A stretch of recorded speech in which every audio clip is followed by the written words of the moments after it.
And every step of the way, as the president did again this weekend, we've been taking bold and decisive steps at the president's direction to put the health of America first.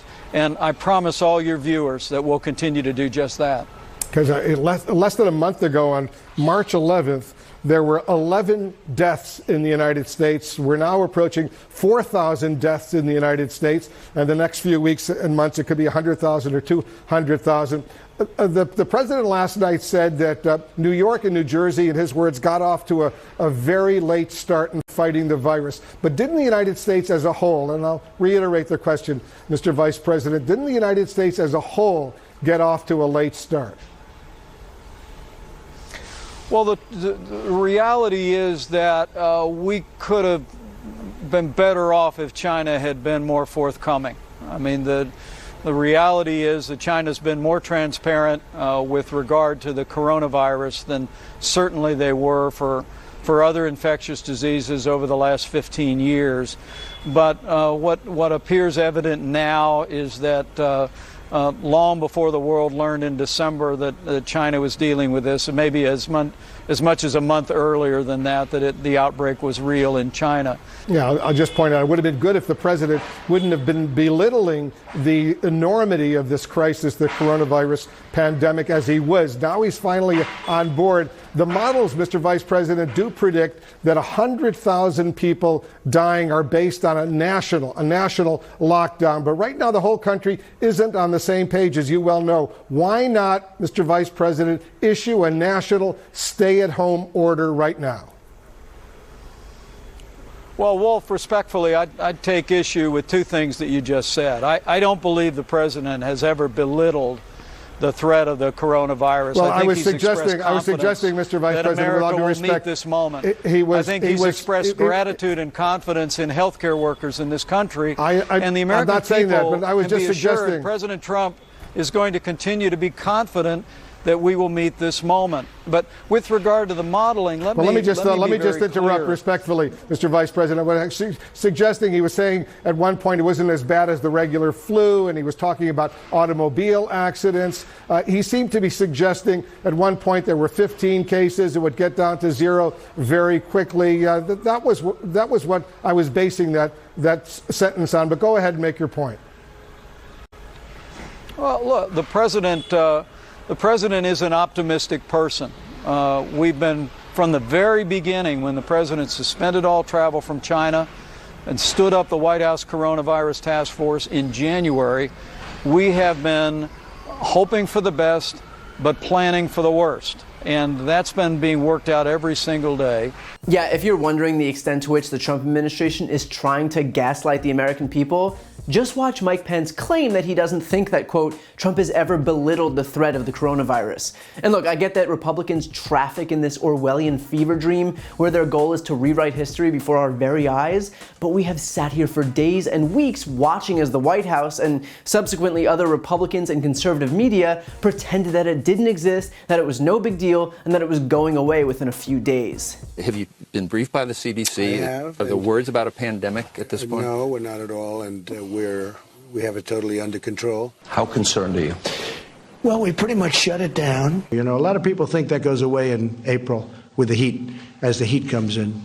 Typically, that will go away in April. We're in great shape, though. It's going to disappear. One day, it's like a miracle. It will disappear. They're going to have vaccines, I think, relatively soon. And they're going to have something that makes you better, and that's going to actually take place, we think, even sooner. So it's a lot of good things are happening. Because a lot of people will have this, and it's very mild. They'll get better very rapidly. They don't even see a doctor. They don't even call a doctor. You know, we have thousands or hundreds of thousands of people that get better just by, you know, sitting around and even going to work. Some of them go to work. But as of right now and yesterday, anybody that needs a test, that's the important thing. And the tests are all perfect. Like the letter was perfect. The transcription was perfect, right? This was not as perfect as that, but pretty good. Mr. President, why do you say to Americans who are concerned that you're not taking this seriously enough and that some of your statements don't match what your health experts are saying? That's CNN, fake news. Go ahead. Thank you very much. Be calm. It's really working out, and a lot of good things are going to happen. My first question is, you said that you don't take responsibility, but you did disband the White House pandemic office, and the officials that were working in that office left this administration abruptly. So what responsibility do you take to that? And the officials that worked in that office said that the White House lost valuable time because that office wasn't disbanded. What do you make of that? Well, I just think it's a nasty question, but it's something that we have tremendous control over. Mr. President, the other day you said that you were not responsible for the testing shortfall. Very simple question. Does the buck stop with you? And on a scale of 1 to 10, how would you rate your response to this crisis? I'd rate it a 10. What do you say the Americans were scared, though? I guess nearly 200 dead, 14,000 who are sick, millions, as you witnessed, who are scared right now. What do you say to Americans who are watching you right now who are scared? I say that you're a terrible reporter. That's what I say. Easter's a very special day for me. And I see it sort of in that timeline that I'm thinking about. And I say, wouldn't it be great to have all of the churches full? You know, the churches aren't allowed, essentially, to have much of a congregation there. And most of them I watched on Sunday online. And he was terrific, by the way. But online is never going to be like being there. So I think Easter Sunday, and you'll have packed churches all over our country. Because we've done one hell of a job. Nobody's done the job that we've done. And it's lucky that you have this group here right now for this problem, or you wouldn't even have a country left. So I'm sorry, but when this administration pretends that they were always on top of it, they are disregarding video evidence that spans literal months where Trump's position was to calmly will it out of existence with the powers of hope and optimism. Now, another mind-boggling talking point is that when Wolf asks about the United States getting off to a late start, Pence claims that we would have been better off if China had been more forthcoming. So let me start by saying this. Yes, China shoulders the blame for not alerting the rest of the world sooner. Absolutely. That is an issue that needs to be dealt with, and I'm not going to apologize for a policy of denialism and pretend that it's in any way acceptable.